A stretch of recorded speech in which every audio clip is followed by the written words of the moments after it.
নমস্কাৰ আহকচোন আজি মোৰ ভিডিঅ'টোলৈ আপোনালোকক স্বাগতম জনাইছোঁ। এনেকুৱা কিছুমান মানুহৰ পৰা আঁতৰি থাকক, যেনে কোনখিনি মানুহৰ পৰা মই কৈছোঁ শুনকচোন। আপোনাক যোনে ইনচাল্ট কৰে, ঠাট্টা কৰে বা আপোনাক অকণমানো ভেলু দিব চেষ্টা নকৰে, ভেলু নিদিয়ে, আপোনাক গুৰুত্ব নিদিয়ে, তেনে মানুহৰ পৰা সদায় আঁতৰি থাকক আৰু আঁতৰি গুচি আহক। তাৰ পিছৰ পইণ্টত কোৱা হৈছে, যি মানুহে নিজৰ স্বাৰ্থৰ কাৰণেহে আপোনাক বিচাৰে। এইটো এটা সাংঘাতিক ধুনীয়া পইণ্ট, শুনিব দেই। যি মানুহে আপোনাক নিজৰ স্বাৰ্থৰ কাৰণেহে আপোনাক আচলতে বিচাৰে ন, তেনে মানুহৰ পৰা আপুনি আঁতৰি থাকক। আৰু যোন মানুহে আপোনাৰ লগত ভালে থাকিব দেই, শুনিব দেই, সাংঘাতিক ধুনীয়া পইণ্ট এইটো এটা। যোন মানুহে আপোনাৰ লগত ভালে থাকিব বা ভালে থাকি কি কৰে জানেনে, চাবচোন দেই। কোনো সময়ত কি ক'ম, যেনিবা আপোনাৰ ভাল আৰু আপোনাৰ ভাল সম্বন্ধীয় হ'ব পাৰে বা ওচৰ চুবুৰীয়া হ'ব পাৰে বা ভাল বন্ধুও হ'ব পাৰে ন, আপোনাৰ লগত ধুনীয়াকৈ থাকে, একদম ভালকৈ থাকে। সেইবিলাকে কি কৰে জানেনে, সিহঁতে কি কৰে, আপোনাৰ লগত ফূৰ্তি কৰে, ধেমালি কৰে। কোনো সময়ত তেওঁলোকে কি কৰে, আপোনাৰ লগত কথাই আপোনাক কি ক'ব, অকণমান তল দেখাব চেষ্টা কৰে বা কেতিয়াবা আপোনাৰ কথাই আপোনাৰ লগত তৰ্কও কৰিব, শুনিব দেই, বা কাজিয়া কৰে। তেনে মানুহৰ পৰা কিন্তু অতি সোনকালে আঁতৰি থাকক। এইটো একদম সাংঘাতিক ধুনীয়া পইণ্ট কৈছোঁ আপোনাক। হয়তো এইটো এনেকুৱা মানুহৰ জীৱনত প্ৰায় ঘটে তেনেকুৱা, কিন্তু মই এটা কথাই ক'ব বিচাৰোঁ, যিবোৰ মানুহে তেনেকুৱা কাম কৰে, তেনে মানুহৰ পৰা কিন্তু সঁচাকৈ আঁতৰি থকাটো বহুত ভাল কথা। সেইকাৰণে ইয়াত কোৱা হৈছে যে তেনে মানুহৰ পৰা অতি সোনকালে আঁতৰি আহক। কিয় জানেনে, তেনে মানুহে আপোনাৰ ভুল বুলি আপোনাক অভিহিত কৰিব চেষ্টা কৰে। আৰু কিন্তু শুনিব দেই, বিৰাট ধুনীয়া এইটো পইণ্ট। কিন্তু আপোনাৰ কিন্তু একো ভুল নাথাকেই, কিন্তু তেওঁ কি কৰে, সেইটো কিন্তু জানি শুনিও কিন্তু আপোনাকেই তেওঁক আপোনাক ভুল হিচাপে আপোনাক মনাব বিচাৰে ন। সেইকাৰণে মই এটা কথাই ক'ব বিচাৰিছোঁ, তেনে মানুহৰ পৰা কিন্তু একদম আঁতৰি থাকক। আৰু তেনে মানুহবোৰ খুব হেৰি হয়, নিজে বহুত জানা তেনেকুৱা এটা দেখায় আৰু তেওঁ চব একদম তেওঁহে জানে তেনেকুৱা এটা হেৰি কৰে। সেইকাৰণে তেনে মানুহৰ পৰা অতি সোনকালে আঁতৰি থাকক। সেইকাৰণে ইয়াত আৰু এটা কথা কৈছে, আপুনি তেনে মানুহৰ লগত যদি থাকে, সাংঘাতিক ধুনীয়া পইণ্ট শুনিব দেই। তেনে মানুহৰ লগত যদি আপোনাক তেনেকৈ কৰাৰ পিছতো যদি আপুনি তেনে মানুহৰ লগত থাকে, কেতিয়াবা আপুনি আপোনাৰ নিজৰ সন্মান নিজে হেৰুৱাবলগীয়াত পৰিব পাৰে। সাংঘাতিক ধুনীয়া পইণ্ট। তাৰপিছত কৈছে আৰু এটা পইণ্ট ক'ম, যিবোৰ মানুহে লোকৰ কথা বেছি ভাবে দেই, এইটো এটা সাংঘাতিক ধুনীয়া পইণ্ট শুনিব। যিবোৰ মানুহে লোকৰ কথা বেছি ভাবে, বেছি কি কৰে, সহায় কৰে, আগবাঢ়ি যায় সকলো কামতে, তেওঁলোক কিন্তু শেষত গৈ সেই তেনেকুৱা মানুহ কি হয় কওকচোন, তেনে মানুহবোৰ কিন্তু সদায় অকলশৰীয়া হৈ পৰে। এইটো একদম সঁচা কথা, চাবচোন হয় নহয়। তাৰপিছৰ পইণ্টটোত কৈছে, শুনিব দেই, জোৰ কৰি কাকো ধৰি ৰাখিব চেষ্টা নকৰিব। জোৰ কৰি ধৰি ৰখা বস্তু, সাংঘাতিক ধুনীয়া পইণ্ট, বস্তু বেছিদিন থাকিব নোৱাৰে, বেছিদিন দৃষ্টি নাথাকে। এইটো একদম সঁচা কথা। সেইটো বস্তুৰ ক্ষেত্ৰতো হ'ব পাৰে বা মানুহৰ ক্ষেত্ৰতো হ'ব পাৰে। তাৰপিছত কৈছে, মানুহৰ আৰু এটা গুণ আছে, যিটো গুণ প্ৰায় সংখ্যকৰ গাতে আছে।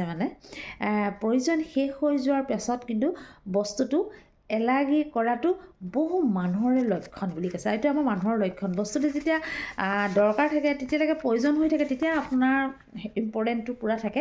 আৰু যেতিয়া বস্তুটোৰ কি কয়, প্ৰয়োজনটো খতম হৈ যায়, তেতিয়া সেই বস্তুটোৰ প্ৰতি সেই ইম্পৰ্টেণ্টটো নাইকিয়া হৈ পৰে। এই গুণটো আচলতে মানুহৰ থাকিব নালাগে, কিন্তু আজিকালি প্ৰায় মানুহৰ গাতে আচলতে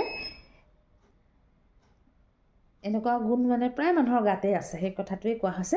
তাৰপিছত কৈছে, শুনিব দেই, কাৰোবাৰ জীৱনত আৰু এটা সাংঘাতিক ধুনীয়া পইণ্ট, মই যে পইণ্টকেইটা আপোনালোকলৈ বহুত ধুনীয়াকৈ মই বাছি লৈ আহিছোঁ, শুনিবচোন।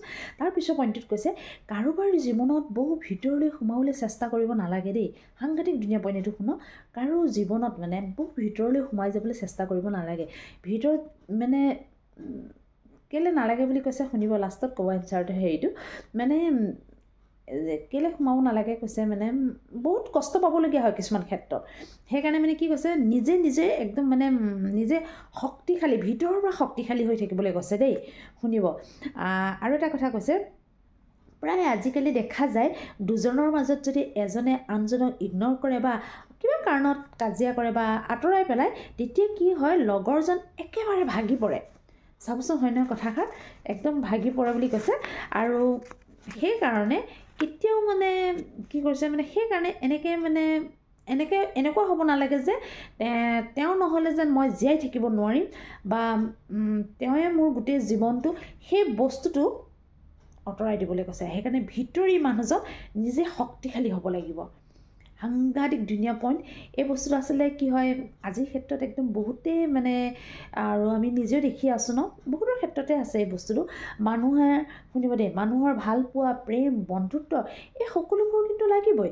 কিন্তু মনত ৰাখিব লাগিব এইখিনি যদি যাৰ জীৱনত কেতিয়াবা মানে জীৱনৰ পৰা কেতিয়াবা আঁতৰি যাবও পাৰে হয়তো আপোনাৰ বন্ধুত্ব আঁতৰি যাব পাৰে প্ৰেমো আঁতৰি যাব পাৰে হয় নাই কিবা কিবি আৰু তেনেকুৱা বন্ধুত্ব বা নিজৰ ফেমিলিৰ কথাও আহে পৰে এনেকুৱা আঁতৰি যাব পাৰে কিন্তু তেতিয়া আঁতৰি গ'ল বুলি যে আপুনি ভাঙি পৰিব নেকি নাই পৰিব নালাগে সেইকাৰণে এটা কথা কোৱা হৈছে ইয়াত আপুনি নিজে ভিতৰি শক্তিশালী হৈ থাকিব লাগিব সাংঘাতিক ধুনীয়া পইণ্ট আৰু নিজে স্থিৰ হৈ শুনিব দেই সাংঘাতিক ধুনীয়া পইণ্ট কৈছে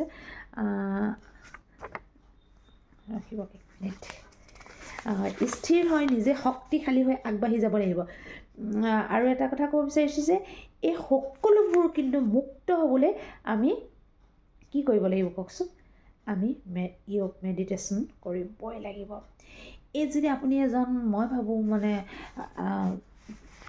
এজন মানুহ মই ভাবোঁ সকলো আমিতো মানুহৰ জীৱনত সুখ দুখ চব আছে ন আমি এইবিলাকত আগবাঢ়ি যাবই লাগিব কিন্তু এইখিনিৰ পৰা যদি আমি বাচি থাকিব চেষ্টা কৰোঁ নহয় আমি য়োগ মেডিটেশ্যনৰ সহায় ল'বই লাগিব য়োগ মেডিটেশ্যন আমি সদায় কৰিবলৈ চেষ্টা কৰিব লাগে অকণমান হ'লেও যদি আমি সদায় কৰোঁ আপুনি গম পাব সেইকাৰণে ইয়াত কোৱা আছে যে মেডিটেশ্যন কৰিলে জীৱনটো বহুত ইজি হৈ পৰিব সকলোৰে জীৱন আজিকালি এনেকুৱা হৈ পৰিছে ল'ৰা ছোৱালীও বহুত মানে অস্থিৰ হৈ পৰে ন সেইকাৰণে মানে যদি আমিও কিছু ক্ষেত্ৰত আমি এই বস্তুখিনি চাব পাৰোঁ মেডিটেশ্যনৰ কিছুমান য়োগৰ বস্তু আমি যদি মানে ঘৰত যদি সেই বস্তুটো আনিব পাৰোঁ চেষ্টা কৰিব মানে আনো তেতিয়া হয়তো মই ভাবোঁ ডাঙৰৰ লগে লগে ল'ৰা ছোৱালীও সেই বস্তুটো শিকিব ন আৰু তেতিয়া মানে কি হয় চব কুল হৈ থাকিব চব শান্ত হৈ থাকিব